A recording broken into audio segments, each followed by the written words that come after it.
चलिए मित्रों, एक कदम सफलता की ओर। अपना राजवंश कंप्लीट हो गया था। बच्चे भी बोल रहे थे कि सर राजवंश सब कंप्लीट हो गया, कोई नया टॉपिक डालो।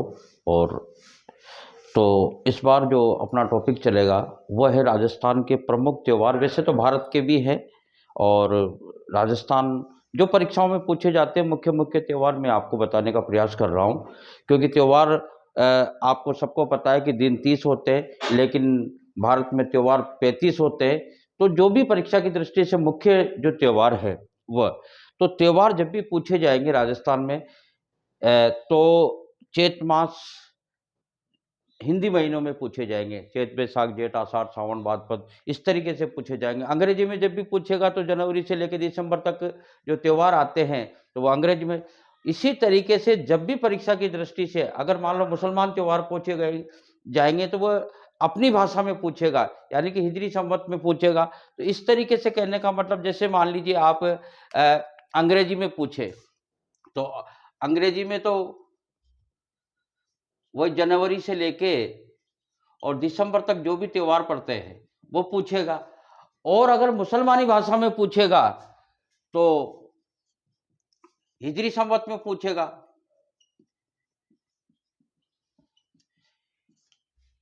जैसे हिजरी संवत का प्रथम माह कौन सा है तो मुहर्रम। तो इस तरीके से कहने का मतलब वो त्यौहार पूछेगा। और अपने बारे में जब भी पूछेगा तो वह चैत्र से लेके, क्योंकि हमारा जो हिंदी महीने में प्रथम जो माह है वह चैत्र है, तो चैत से लेके और लास्ट जो है हमारा वह है फाल्गुन, यानी कि फागण। आप तो सीधे सीधे याद रखो, चैत बैसाख जेठ आषाढ़ सावन इस तरीके से, चैत्र बैसाख जेठ इस तरीके से आप तो सीधे सीधे जैसे भी आपको याद हो सके, पर आपको याद करना है। एक दो बार वीडियो देख लोगे तो आप कंप्लीट हो जाओगे। तो राजस्थान के प्रमुख 30 त्यौहार पड़ रहे हैं। हमारा जो टॉपिक है वह राजस्थान के प्रमुख 30 त्यौहार है। तो एक कहावत भी है त्योहारों को लेके प्रचलित है राजस्थान में, 30 त्योहारा बावड़ी। 30 त्योहारा बावड़ी ले डूबी गणगौर, डूबी गणगौर। यानी कि त्योहारों का आगमन कब से होता है। एक तरीके से त्योहारों का आगमन, यह प्रश्न भी पूछा जा चुका है, त्योहारों का आगमन कब से होता है तो 30 से। और त्योहारों का समापन है वो गणगौर पे हो जाता है, यानी कि गणगौर के बाद में फिर त्योहार नहीं आते हैं। तो इस तरीके से हमारा जो टॉपिक रहेगा वो राजस्थान के प्रमुख 30 त्योहार रहेंगे। आपको ध्यान ये रखना है, जब भी वो पूछेगा वो चैत बैसाख जेठ आषाढ़ ही पूछेगा। जनवरी फरवरी में पूछेगा तो कुछ त्यौहार है अंग्रेजी महीनों के, एक दो त्यौहार पड़ते हैं, मकर संक्रांति वगैरह वगैरह। बाकी तो कोई त्यौहार ऐसे नहीं है जो इसमें पूछे। तो देखो, हमारा प्रथम माह है चैत और अंतिम माह है वर्ष का फाल्गुन। यानी कि वर्ष का प्रथम महीना चैत और वर्ष का अंतिम महीना हुआ फाल्गुन, यानी कि फाल्गुन पूर्णिमा। ठीक है। पूर्णिमा के दिन पड़ती है होली। हमारा अंतिम त्योहार जो है वह होली है पूर्णिमा के दिन। इसके बाद तो फिर चैत्र लग ही जाएगा। अब चैत्र में क्या है, देखो चैत्र लगेगा क्योंकि अंतिम त्योहार आ गया होली। फाल्गुन अंतिम महीना है, अंतिम दिन पूर्णिमा है और पूर्णिमा के दिन होली जलाई जाती है, खेली नहीं जाती। धुलंडी तो दूर से चैत में पड़ेगी। तो हमारा अंतिम त्योहार है होली। होली के बाद में हम आते हैं, यानी कि चैत्र। अब पूर्णिमा के बाद में कृष्ण पक्ष लगेगा, कृष्ण एकम यानी कि पड़वा, इस तरीके से समझ लो। इस दिन मनाई जाएगी धुलंडी, गेर जिसको बोलते हैं।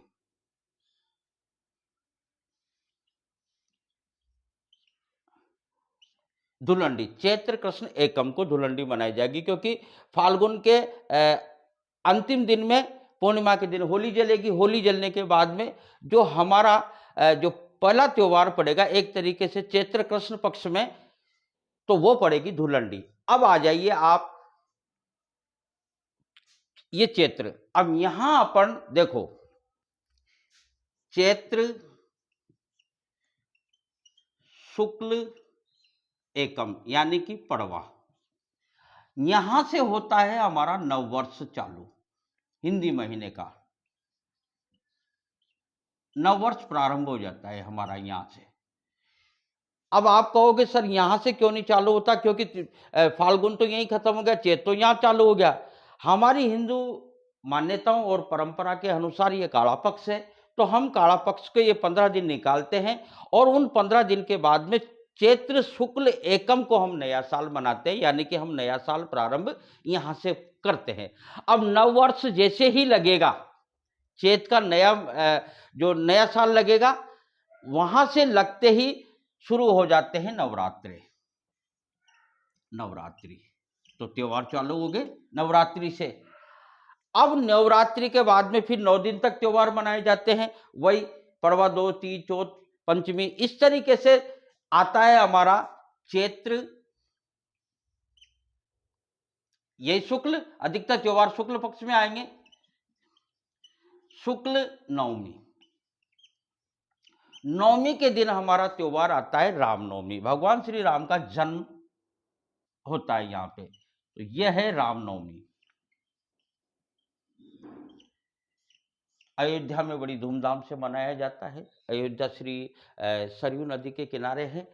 तो इस तरीके से कहने का मतलब हमारा नववर्ष प्रारंभ हो गया चैत्र शुक्ल एकम को। यह प्रश्न पूछा जा चुका है, इस वजह से मैं आपको बता रहा हूं कि हमारा नववर्ष कब प्रारंभ होता है, तो उसमें चैत्र कृष्ण एकम भी देंगे, चैत्र शुक्ल एकम भी देंगे। तो आपको ध्यान ये रखना है कि चैत्र शुक्ल, क्योंकि हम शुक्ल पक्ष को अच्छा मानते हैं, इसको काला पक्ष मानते हैं, तो हम यहां से नववर्ष की शुरुआत करते हैं। तो हमारा नववर्ष चलेगा चैत्र शुक्ल एकम से, तो ये आपको ध्यान रखना है। और इसमें पड़ा फिर चैत्र शुक्ल नवमी यानी कि रामनवमी। अब देखो इससे पहले 2-3 त्योहार आएंगे। नवमी से पहले जैसे द्वितीया, चैत्र शुक्ल द्वितीया, द्वितीया को मनाया जाता है क्या नाम से, सिजारा। और चैत्र शुक्ल तृतीया को मनाई जाती है गणगौर। ये प्रमुख त्योहार है इसके चैत्र। अब देखिए थोड़ा सा यहां पे आपको ये ध्यान देना है, चैत्र कृष्ण एकम को अपन ने धुलंडी मनाई। धुलंडी के बाद में यहां चैत्र कृष्ण अष्टमी, जिसको शीतला अष्टमी भी बोलते हैं, और शीतला अष्टमी पूरे राजस्थान में मनाई जाती है, जिसको सेड़ी आटे बोलते हैं अष्टमी। इसको राजस्थान का जोधपुर जिले में गुड़ला अष्टमी के नाम से भयंकर रूप से यह त्योहार मनाया जाता है। सातल देव के समय से चल रहा है जोधपुर में, कि वो जो लड़कियों को लेके आया था, छुड़ा के लेके आया था, मल्लू खां वगैरह वगैरह, तो वो सारी कहानी अपन ने पहले पढ़ ली।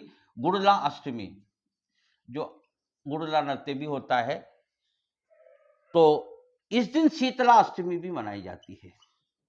शीतला अष्टमी प्रमुख प्रमुख त्योहार बता रहा हूं मैं आपको। अब देखो गुड़ला अष्टमी भयंकर जोधपुर में मनाई जाती है, लेकिन ऐसा कहा जाता है कि सातल देव की यहां आते आते यानी कि गणगौर तक आते आते उसकी मृत्यु हो गई थी, इसलिए जोधपुर और बूंदी में गणगौर नहीं मनाई जाती। यह भी आपको ध्यान रखना है, जोधपुर और हमारी बूंदी में भी गणगौर नहीं मनाई जाती। ये प्रमुख, क्योंकि यहां आते आते उसकी मृत्यु हो गई थी। तो ये चैत्र मास के प्रमुख त्योहार है। मैं प्रमुख त्योहारों की ही चर्चा करूंगा जो परीक्षा की दृष्टि से महत्वपूर्ण है और पूछे जा चुके हैं, पूछे जाते हैं। अब चलेंगे अपन बैसाख। बैसाख महीने में एक ही प्रमुख त्योहार है वैसे देखा जाए तो, ये आपका आ गया बैसाख। बैसाख, बैसाख में एक प्रमुख त्योहार आता है, उसको कहते हैं आखा तीज। सीधा आका तीज ही आएगा, अक्षय तृतीया भी आ सकता है, आका तीज यानी कि अक्षय तृतीया। प्रश्न कैसे पूछा जाता है? प्रश्न यह पूछा जाता है कि सर्वाधिक बाल विवाह कब होते हैं, यानी कि सर्वाधिक बाल विवाह आखा तीज पर। अभूज सावा है ये, कोई पूछने की जरूरत नहीं है, डायरेक्ट शादी कर दो आप। अक्षय तृतीया यानी कि इस दिन दान पुण्य का भी महत्व होता है। इस दिन जो भी आप पुण्य करोगे वो अक्षय रहेगा, वो नष्ट नहीं होगा, उसका क्षय नहीं होगा। लेकिन इस बात का भी ध्यान रखें कि अगर आपका पुण्य क्षय नहीं होगा, तो अगर आपने कोई पाप कर दिया उसका भी क्षय नहीं होगा। ये बात भी ध्यान रखनी है आपको, धार्मिक दृष्टिकोण से बता रहा हूं मैं। तो बैसाख महीने में, इसके बाद में फिर पूर्णिमा पर, बैसाख पूर्णिमा, इसको भी अबूझ सावा बताया जाता है। बैसाख पूर्णिमा कह दो, पीपल पूर्णी कह दो, यानी कि पीपल पूर्णिमा होगी। इसको बुद्ध पूर्णिमा के नाम से भी जानते हैं, भगवान बुद्ध को इस दिन ज्ञान प्राप्त हुआ था, बुद्ध पूर्णिमा।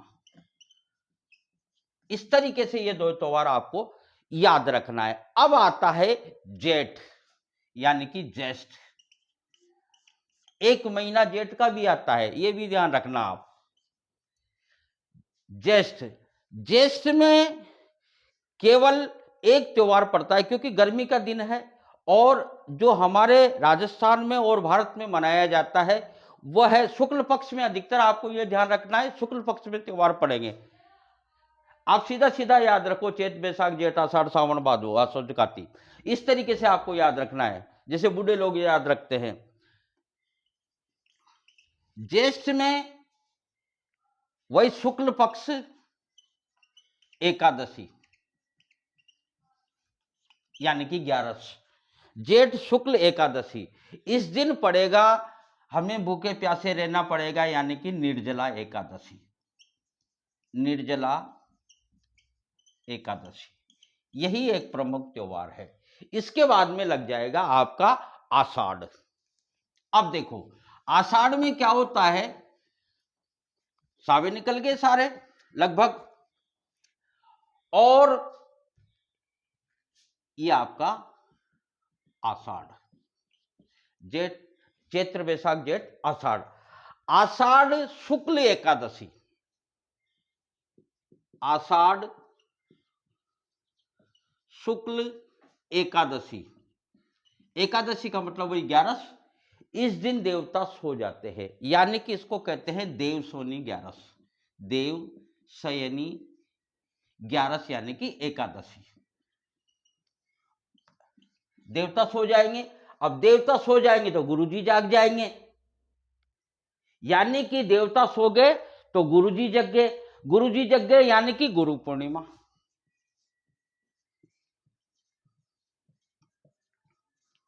वैसे भी याद रह जाएगा, जुलाई में स्कूल खुल जाते हैं, जुलाई के लगभग, जुलाई में पड़ता है आषाढ़, तो जुलाई में स्कूल खुल जाते हैं, तो 10वीं 5वीं मास्टर बन जाते हैं प्राइवेट स्कूलों में जाके, तो बहुत सारे गुरुजी तैयार हो जाते हैं हर साल। तो आषाढ़ में शुक्ल एकादशी को देवशोनी एकादशी, देवता 4 महीने के लिए सो जाएंगे और फिर गुरुजी जाग जाएंगे, यानी कि गुरु पूर्णिमा आएगी। उसी गुरु पूर्णिमा को व्यास पूर्णिमा भी बोलते हैं, व्यास पूर्णिमा कह दो, क्या नाम से आषाढ़ पूर्णिमा कह दो, किसी भी तरीके से प्रश्न पूछा जा सकता है, आपको याद रखना है, बात यह है अपन को। अब लगेगा सावन, यहां से लगेगा सावन, सावन बोल दो, श्रावण बोल दो, आपको जैसा याद रह जाए, लेकिन रखना है आपको याद। अब देखो सावन में आती है सावन शुक्ल तृतीया, श्रावण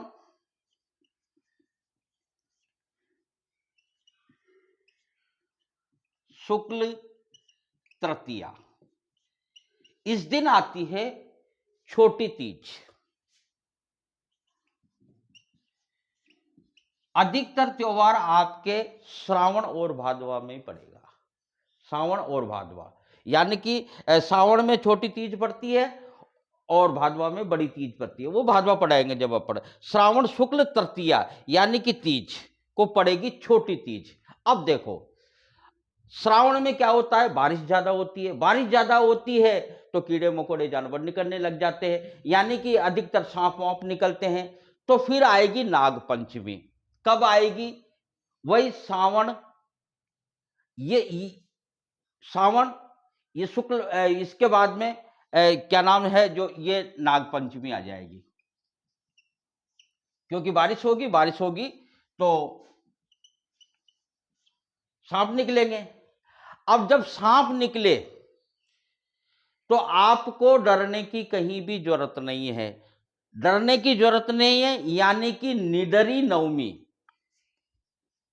निडरी नवमी, निडरी नवमी यानी कि नेवला, क्योंकि सांप, सांप को निगलने वाला कौन है, नेवला, तो इसको निडरी नवमी भी कहते हैं और नेवला नवमी भी कहते हैं, नेवला नवमी। फिर नवमी को पड़ जाएगी नेवला नवमी, और इसके बाद में श्रावण में हरियाली हरियाली हो जाती है, तो सीधी सी बात है हरियाली माउस, यानी कि हरियाली अमावस्या। इस तरीके से आपको, और फिर लास्ट में एक त्योहार पड़ता है हमारा, क्या नाम से है, जो बहुत महत्वपूर्ण त्योहार है, तीन त्योहार तो महत्वपूर्ण ही है, सही, दीपावली है, होली है और रक्षाबंधन है। तो होली अपन ने पढ़ी ली पूर्णिमा को। अब जो त्योहार आएगा अमावस्या के बाद, जब पूर्णिमा पड़ेगी तो अब पड़ेगा रक्षाबंधन। रक्षाबंधन, रक्षाबंधन कब पड़ेगी, वही श्रावण पूर्णिमा को, ये श्रावण पूर्णिमा को। इस तरीके से आपको ये, यानी कि तीज को पड़ी छोटी तीज, उसके बाद में फिर फिर नागपंचमी आ गई पंचमी को, और उसके बाद में नवमी को नेवला नवमी आ गई, उसके बाद में श्रावण में हरियाली हो जाती है तो हरियाली अमावस्या कर दो, और हरियाली अमावस्या के बाद में फिर रक्षाबंधन आ गया, रक्षाबंधन पूर्णिमा को पड़ेगा। इस तरीके से आपको ये श्रावण कंप्लीट होता है। अब श्रावण के बाद में पड़ेगा भाद्रपद, यानी कि भादवा। आप सीधे सीधे याद रखो, आषाढ़ सावन भादो आसोज काती, इस तरीके से आप याद रख लेना। अब देखो भाद्र में बहुत सारे त्योहार पड़ते हैं, भाद्रपद यानी कि भादवा, भाद्रपद, भादो, भादवा, ऐसे बोल दो, जैसे भी आपको याद रहे। अब आएगी, मैंने आपको बताया था कि छोटी तीज श्रावण तृतीया को पड़ती है, अब पड़ेगी बड़ी तीज। बड़ी तीज कह दो, बूढ़ी तीज कह दो, क्योंकि बड़ी है तो बूढ़ी तीज भी बोलते हैं इसको, बहुत सारी जगह कजली तीज भी बोलते हैं, कजली तीज, इस तरीके से दो तीन नाम है। इसको सातुड़ी तीज भी बोलते हैं, सातुड़ी तीज, किसी भी तरह से घुमा फिरा के आ जाए। तो ये पड़ेगा भादवा, भाद्रपद यानी कि भादवा कृष्ण तृतीया, क्योंकि मेन चीज तो अपन को यही याद रखनी है कि कृष्ण पक्ष में पड़ रही है, शुक्ल पक्ष में पड़ रही है, और महीना याद रखना है। अधिकतर वह इसी तरीके से घुमा फिरा के पूछेगा, सातुड़ी तीज कब पड़ती है, तो भादवा कृष्ण तृतीया, यानी कि बड़ी तीज कब पड़ती है, कजली तीज कब पड़ती है, इस तरीके से घुमा फिरा के पूछेगा। तो आपको केवल भाद्रपद कृष्ण तृतीया याद रखना है। अब देखो इसके बाद में भादवा में जो महत्वपूर्ण त्योहार आता है वह आता है कृष्ण जन्माष्टमी। कृष्ण जन्माष्टमी ये प्रमुख त्योहार है, कृष्ण पक्ष में आएगा, सीधी सी बात है। कृष्ण जन्माष्टमी, कृष्ण जन्माष्टमी के 2 दिन पहले, यानी कि बलराम जी का जन्म हो चुका था, यानी कि 2 दिन पहले पड़ेगा षष्ठी। तो बलराम जी का जो शस्त्र है वह हल है, तो उसको बोला जाता है हल षष्ठी। हल छठ भी बोलते हैं और षष्ठी भी बोलते हैं। तो यहां बलराम का जन्म हो जाएगा और यहां हो जाएगा भगवान श्री कृष्ण का, वही जन्माष्टमी के नाम से पड़ ही रहा है, तो श्री कृष्ण जन्म हो जाएगा या बलराम हो जाएगा। तो इस तरीके से आपको इसके जस्ट बाद, अष्टमी के बाद में पड़ जाएगा गोगा नवमी, वही कृष्ण पक्ष में। और इसके बाद में फिर भादव का शुक्ल पक्ष चालू हो जाएगा बेटा, भादवा शुक्ल पक्ष। ये जो त्योहार हैं ये कृष्ण पक्ष है। जन्माष्टमी अंधेरे में आती है, आपको भी पता है, कृष्ण काला है, तो आप इस तरीके से याद रख लो। इसके 2 दिन पहले हलषष्ठी याद रख लो, इसके 2-3 दिन पहले बड़ी तीज, इसी तरीके से आपको याद रखना पड़ेगा। या फिर तीज के बाद छठ, छठ के बाद अष्टमी, अष्टमी के बाद नवमी, तो गोगा नवमी। और भादवा अब आता है आपका शुक्ल पक्ष।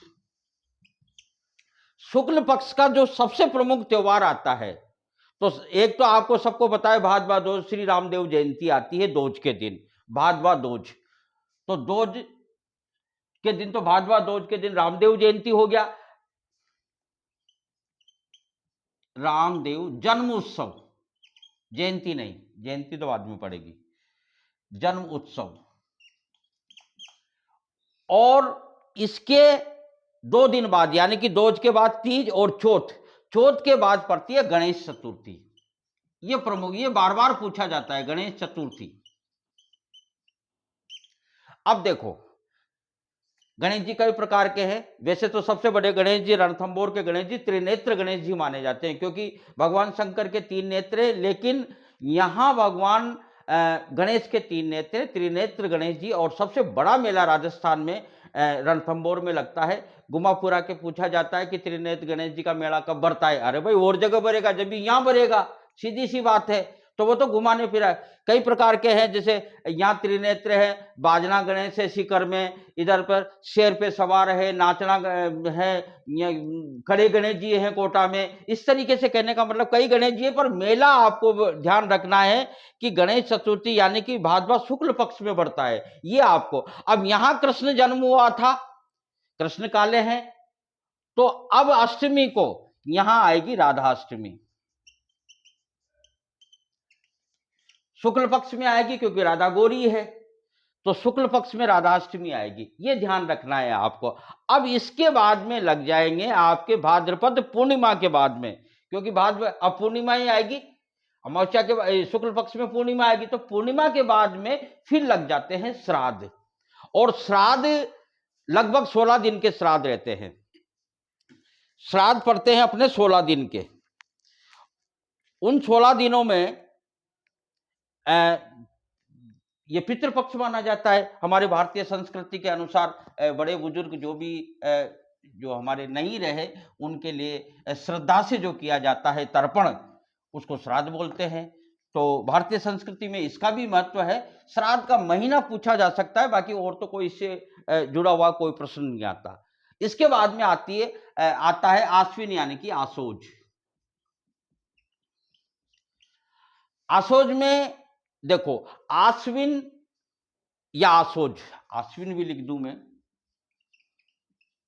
आपको तो सीधा सीधा याद रखना है। आसोज साल में 2 बार नवरात्र आते, एक तो चैत्या नवरात्र, एक आसोजा नवरात्र, ऐसे याद रख लो आप। तो एक तो चैत्र में पड़ेंगे, वैसे तो बड़े नवरात्र चैत्र में माने जाते हैं, क्योंकि जिसमें राम का जन्म होता है वो बड़े नवरात्र होते हैं, ये छोटे नवरात्र। उस चैत्र वाले नवरात्रों में रामनवमी का महत्व है, इस वाले नवरात्र में विजयादशमी का महत्व है। तो इस तरीके से इससे जो प्रश्न बनता है वो विजयादशमी का, यानी कि नवरात्र प्रारंभ हो जाएंगे। नवरात्र प्रारंभ हुए और लास्ट में आएगा आपका दशहरा। और दशहरा में यानी कि विजयादशमी,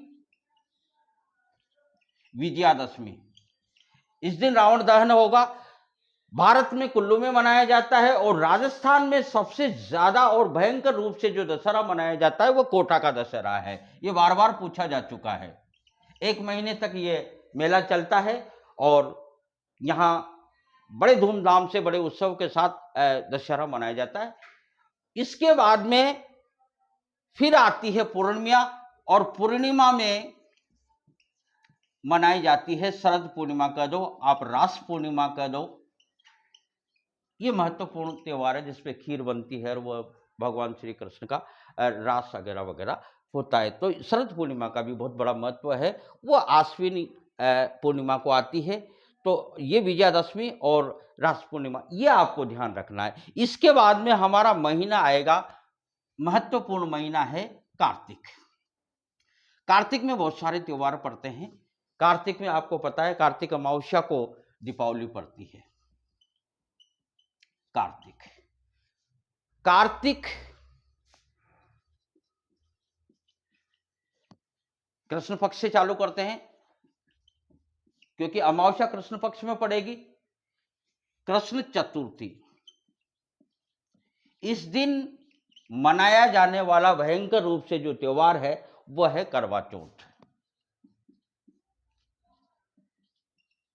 यह प्रश्न भी कई बार पूछा जा चुका है। कार्तिक कृष्ण चतुर्थी को करवा चौथ, इसी दिन बेचारे आदमी का सम्मान होता है, इसलिए आदमी को तो याद रहता है, औरतों को बहुत ज्यादा तरीके से याद रहता है। इसके बाद में आती है अहोई अष्टमी। अहोई अष्टमी यह भी एक त्योहार है। और इसके बाद में आती है फिर धनतेरस। धन्वंतरी जी से लेके जो हमारे आयुर्वेद के जब समुद्र मंथन हुआ तो उसमें धन्वंतरी जी महाराज आयुर्वेद के जो ज्ञाता हैं वह भी, तो धनतेरस। और इसके बाद में जो त्योहार आता है वह है रूप चौदस, यानी कि औरतें ब्यूटी पार्लर में जाती है और सजती है संवरती है, सो पूर्णतया 16 श्रृंगार करती है, इस तरीके से। और इसके बाद में कार्तिक अमावस्या पड़ेगी। कार्तिक अमावस्या इस दिन पड़ती है दीपावली। अब ये मत कह देना सर दीपावली कब आती है, बहुत सारे बच्चों को ये भी याद नहीं है क्योंकि आजकल की जो पढ़ाई चल रही है ना उसमें ये भी पता नहीं होता है कि पड़वा दो तीज चौथ कब आती है। और इसी वजह से ये त्योहार प्रमुख और टफ बताए जाते हैं बच्चों के लिए। ये टफ इस वजह से क्योंकि जो साइंस फैकल्टी के बच्चे हैं उनको कुछ भी पता नहीं, आर्ट्स वालों को तो फिर भी पता है, लेकिन साइंस वालों को ये भी पता नहीं होता है कि पड़वा दो तीज चौथ कब होती है, अमावस्या पूर्णिमा किसे कहते हैं, एकादशी ग्यारस क्या होती है। इसी वजह से ये टफ पढ़ते हैं। आर्ट्स वाले बच्चों के लिए तो इतनी समस्या नहीं है। अब सीधी सी बात है यार, दीपावली अंधेरा होगा तभी तो दीपदान होगा। मान लो पूर्णिमा होती तो फिर अपन लाइटें क्यों लगाते, डेकोरेशन क्यों करते, दीपदान क्यों करते, दीपक क्यों जलाते। तो कहने का मतलब दीपावली अमावस्या को पड़ती है, कार्तिक अमावस्या को, जो हमारा महत्वपूर्ण हिंदू धर्म का त्योहार है। अब इसके बाद में आ जाएगा क्योंकि अमावस्या होगी तो अमावस्या के बाद में फिर गोवर्धन पूजा है और मेन चीज है कार्तिक। अब शुक्ल पक्ष लग जाएगा, कार्तिक शुक्ल पक्ष, शुक्ल पक्ष में पड़ जाएगा फिर गोवर्धन पूजा और भैया दूज, यानी कि दूज के दिन कार्तिक शुक्ल पक्ष में द्वितीया के दिन, द्वितीया यानी कि दूज, भैया दूज। इसके बाद में कार्तिक शुक्ल नवमी, कार्तिक शुक्ल नवमी के दिन पड़ती है आंवला नवमी, आंवला नवमी। अब देखो इसके बाद में अब अपन ने 4 महीने पहले देव सैनी यानी कि देवता को सुलाया था। अब देवता को उठाओ आप, देवसवनी 11 देवसवनी एकादशी लिखी थी अपन ने आषाढ़ में। अब कार्तिक 4 महीने बाद में कार्तिक शुक्ल एकादशी यानी कि 11, इस दिन अब आ जाएगी देव उठनी 11, देव उठनी एकादशी, बहुत महत्वपूर्ण है। और इसके बाद में इसका कार्तिक का अंतिम त्योहार आ जाएगा कार्तिक पूर्णिमा। और कार्तिक पूर्णिमा को आपको सबको पता है कि कार्तिक स्नान बड़ा महत्व है। जैसे पुष्कर स्नान है, पुष्कर में बहुत बड़ा मेला भी लगता है, पुष्कर मेला बहुत सारी जगह जहां जहां भी नदियां हैं, चंद्रभागा है या जो भी है बड़ी बड़ी नदियां हैं, वहां कार्तिक स्नान होता है। 1 महीने तक औरतें जो बच्चियां हैं वो कार्तिक स्नान करती है और वो पूर्णिमा के दिन फिर भगवान के दर्शन स्नान करती है। इस तरीके का महत्व है, स्नान का बड़ा महत्व है। तो कार्तिक पूर्णिमा का दीपदान का भी बहुत महत्व है। पुष्कर में तो दीपदान बहुत होता है। तो इस तरीके से कार्तिक माह ये शुक्ल पक्ष और कृष्ण पक्ष और शुक्ल पक्ष पूरा। अब इसके बाद में माह आता है, पौष आता है, फिर फागुन आ जाता है, वापस फाल्गुन आ जाएगा, यानी कि चैत बैसाख जेठ आषाढ़ सावन भादो आसो कार्तिक माह पौष फागुन। तो इस तरीके से माघ में तो कोई ज्यादा त्योहार है नहीं, ये आपका माघ में केवल जो त्योहार आता है वो है 14 जनवरी, ये अंग्रेजी महीने का है और आपको सबको पता है मकर संक्रांति, इसकी डेट 14, आजकल तो पिछले 2-3-4 सालों से 15 को मनाई जा रही है मकर संक्रांति, ऐसा योग बन रहा है, ऐसे पता नहीं क्या व्यवस्था है। तो इस तरीके से, पर ये जब भी पूछा जाएगा तो मकर संक्रांति आपको 14 जनवरी ही करनी है। इसके बाद में माघ कृष्ण चतुर्थी, ये ध्यान रखना है, इस दिन तिल चौथ पड़ती है। तिल चौथ यानी कि तिल्ली के लड्डू वड्डू बनाए जाते हैं, और बरवाड़ा, चौथ का बरवाड़ा, यानी कि बरवाड़ा में चौथ का मेला बढ़ता है। चौथ माता जी है, जैसे इंद्रगढ़ माता जी है ऐसे चौथ बरवाड़ा माता जी है, वहां बहुत भयंकर और बड़ा मेला लगता है। गुर्जर और मीणा समुदाय के लोग बहुत ज्यादा मात्रा में आते हैं और इस मेले का दर्शन करते हैं। लास्ट में जो अमावस्या पड़ेगी उसको बोलते हैं मौनी अमावस्या। इसके बाद में माघ शुक्ल, अब क्या नाम से है, जो ये कृष्ण पक्ष पूरा हो गया, अब शुक्ल पक्ष से चालू हो जाएगा। माघ शुक्ल पक्ष में पंचमी आएगी, और पंचमी ये महत्वपूर्ण त्योहार है जो पूरे भारतवर्ष में मनाया जाता है। इसको कहते हैं बसंत पंचमी। ऋतुओं में ऋतुओं की राजा है बसंत, बसंत पंचमी। बसंत पंचमी को जो त्योहार मनाया जाता है वो है सरस्वती पूजन, सरस्वती माता का पूजन होता है। और पौष में जो त्योहार पड़ता है, तो वह तो पौष में तो कोई त्योहार पड़ता नहीं है और पूछा भी नहीं जाता, पर जैसे 14 जनवरी को मकर संक्रांति है वैसे 14 फरवरी को वैलेंटाइन डे मनाया जाता है। तो जिसके पास ज्यादा हो या किसी दूसरे को भी दे देना और वह भी अपना वैलेंटाइन डे मना ले। तो इस तरीके से कहने का मतलब, अब जो हमारा अंतिम जो पौष में फरवरी और उसके बाद में वापस फाल्गुन यानी कि फागुन, और फाल्गुन में अंतिम त्योहार तो हमने बता ही दिया था कि पूर्णिमा को पड़ता है होली। लेकिन कृष्ण पक्ष में आपको थोड़ा सा ये ध्यान रखना है कि कृष्ण पक्ष में त्रयोदशी पड़ती है, यानी कि फाल्गुन कृष्ण त्रयोदशी, त्रयोदशी यानी कि 13, उस 13 को पड़ता है शिवरात्रि। यह प्रमुख त्योहार है कृष्ण पक्ष वाला। और पूर्णिमा को तो फिर फाल्गुन पूर्णिमा को तो होली पड़ी जाती है, दुलंडी चैत्र मास में आई जाती है। इस तरीके से मैंने आपको हिंदी महीने के जो हमारे राजस्थान में मनाने वाले जो प्रमुख त्योहार है वो मैंने आप परीक्षा की दृष्टिकोण से वो बताने का प्रयास किया है। आप 1-2 बार वीडियो देखें कंप्लीट। और भी कोई कंप्लेन हो, कोई भी बात हो तो आप मुझे कमेंट्स करके ज़रूर बताएं।